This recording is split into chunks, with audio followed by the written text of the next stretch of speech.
Hello there, my very good friends. Andy here for WhatCulture Wrestling, and on today's news video, we're going to talk about a backstage update on Bray Wyatt's WWE status. We've got an interesting note on WWE modernizing its historical records, history books, whatever the heck you want to call them. From there, we will talk about what CM Punk was doing at those Impact Wrestling tapings over the weekend. And then we will reveal the new top merchandise seller in WWE. It's pretty interesting, and they're doing well. Obviously, they're doing well because they're the top merch sellers. That's what top means. Anyway, in case you didn't already tell, this is going to be a bit of one of those DIY rough kind of videos. It's a public holiday in the UK. I'm the only one dumb enough to come in. So here we are. Bear with me. There's news to get through, and we're going to get through it. Just imagine there's the nameplate and the fancy image transitions, all of that, except the fancy image transition is on the TV, and I'm pushing a button to make... Nonsense. Let's talk about Bray Wyatt instead. He's been away for a while.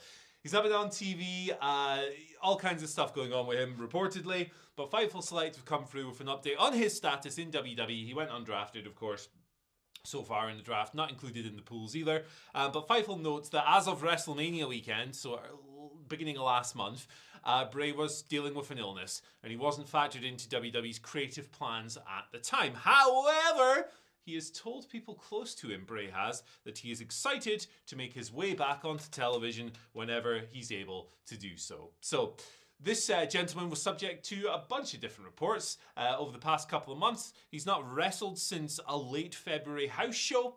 And he, of course, had the Mountain Dew Pitch Black match at the Royal Rumble, which was met with a mixed reception, I think, putting it mildly. But yeah, he's not been around. There was talk of undisclosed medical issues and illnesses, which Fife will talk about here. There was another one where a rumor started that he'd walked out due to creative differences, which I think has been rubbished at this stage. But yeah, no Bray Wyatt in a while.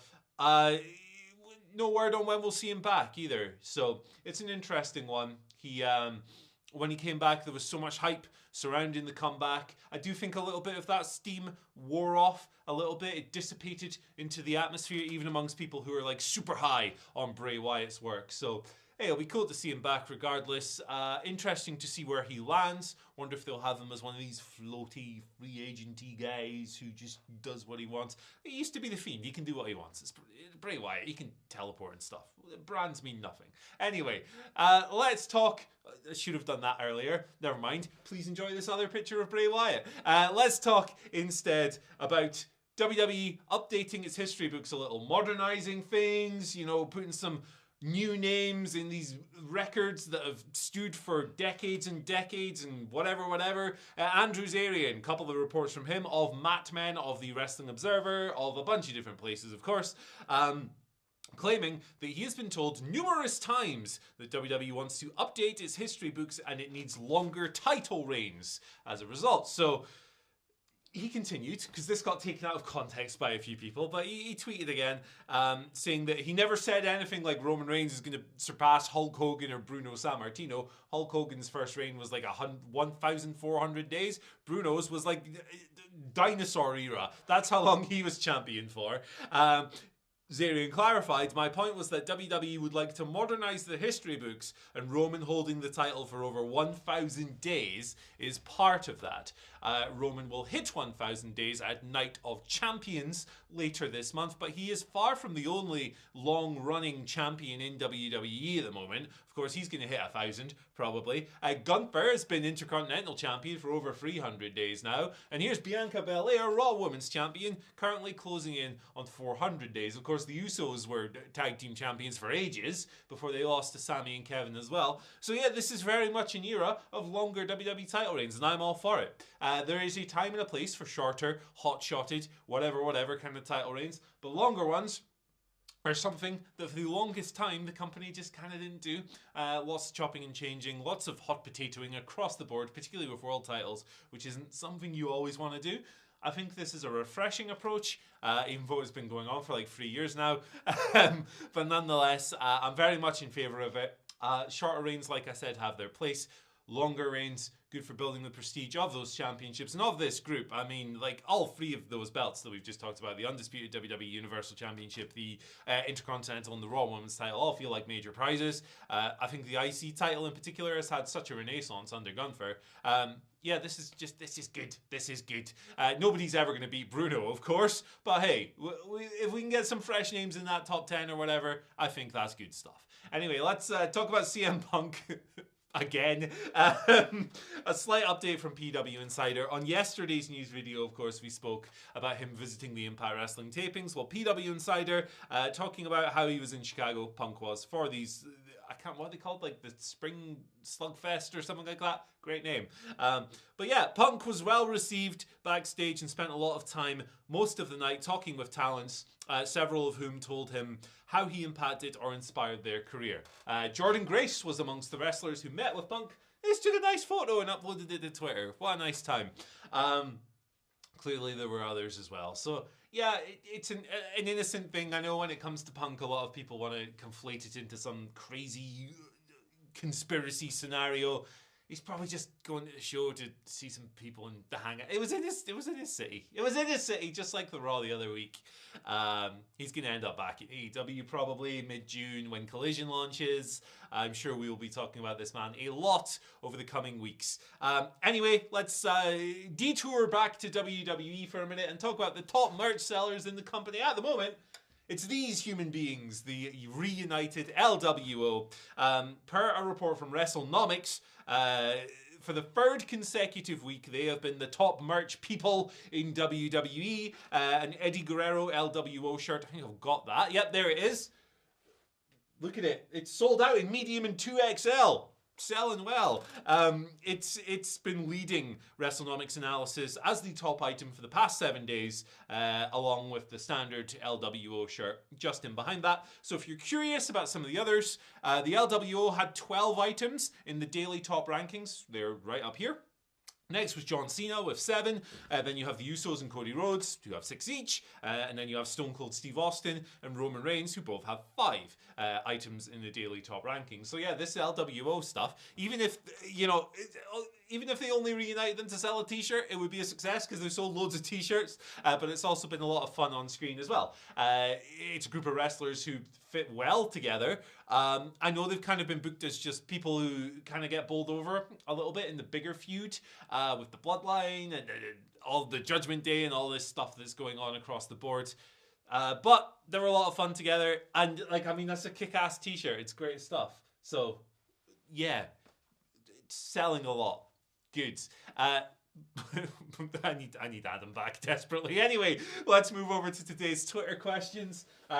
Bowling pins a little bit in the way. Shout out to Lucky Strike. But hey, this first one comes from David Price, who asks, "Hi Andy, if AEW and WWE had an agreement of just one match between a WWE wrestler and an AEW wrestler, who would you pick?" So I've been greedy and actually gone with 3 matches. I've done a men's singles, a women's singles, and a tag team match because I'm a greedy pig. You can tell.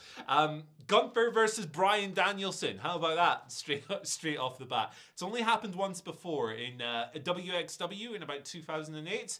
And obviously Gunther in particular was a very different human being around about those times. I think if you were to book that somehow in 2023, it would easily be the match of the year. Just 2 incredible craftsmen when it comes to technicality and dominating a ring and working really diverse styles. It'd be incredible. On the tag team side, I mean, the Young Bucks put this in their bio recently, but yeah, it's them and the Usos. How many super kicks can you throw in one match? Let's break that world record. This has obviously been a debate online. Who's better? Blah, blah, blah. For years and years and years. Having a match doesn't settle that debate, I don't think, but it'd be a kick-ass match. And the final one I have is Jamie Hayter versus Asuka. It's my favourite women's wrestler in AEW and my favourite women's wrestler in WWE. Pretty simple equation, but they would also kick the snot out of each other and they would have an incredible big fight feel. They've both got such great presence. I would love to see that if there ever was a way to make that happen. The next question, that didn't work. Yes, it did. Big Mike Talks has been on asking, is Cody Rhodes still the guy to dethrone Roman or is he destined to win the New World title if not? Yeah, I think there's a lot of different things that you can come up with here, but I'm going to stay kind of optimistic. I think, yes, it would have been nicer if he won at WrestleMania, but I do think that Cody is eventually going to dethrone Roman as Universal Champion. I don't think the brand split results will matter that much. WWE has been very fluid with those in the past. They will find a way to work around it. I believe Cody just did a house show promo as well, where he was like, hey, the brand doesn't matter. I'm going to get that belt. I'm going to finish the story. Yada, yada, yada. Again, I would have preferred WrestleMania, but it seems they want to hit 1,000 days with Roman. Maybe SummerSlam, something like that. And I think Seth Rollins is going to win the other one, and he's going to do great. And our final question of the day comes from Jordan Booth, who asks, who's your early calls for Money in the Bank winners? I'm going with LA Knight and Chelsea Green. Yeah, I think those are really good picks, to be honest. I'll go with LA Knight as well on the men's side. He just do an incredible job, and he kind of deserves it for how over he's gotten this year in particular. But as a wild card pick, Dominic Mysterio just being a little toad with that belt would be sensational. With the briefcase, sorry. He could do no work whatsoever in the match, just get beaten up for 20 minutes and then steal it at the end. Just be a prick, cash in at the end. You know, he calls his shot, he gets too cocky in advance, and he just gets beaten in 3 seconds. Perfect. And on the other side, I'm going to go for Zoe Stark.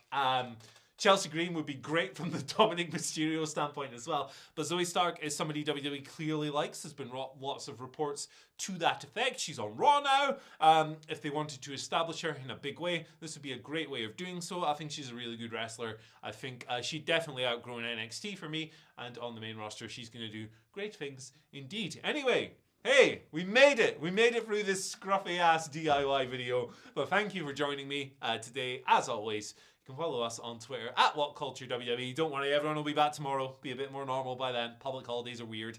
And you can follow me on Twitter at Andy H. Murray. The Hoop stands for Hoop67. Hoopman forever. I'm looking forward to not having to come up with these anymore, to be honest. But yeah, bye.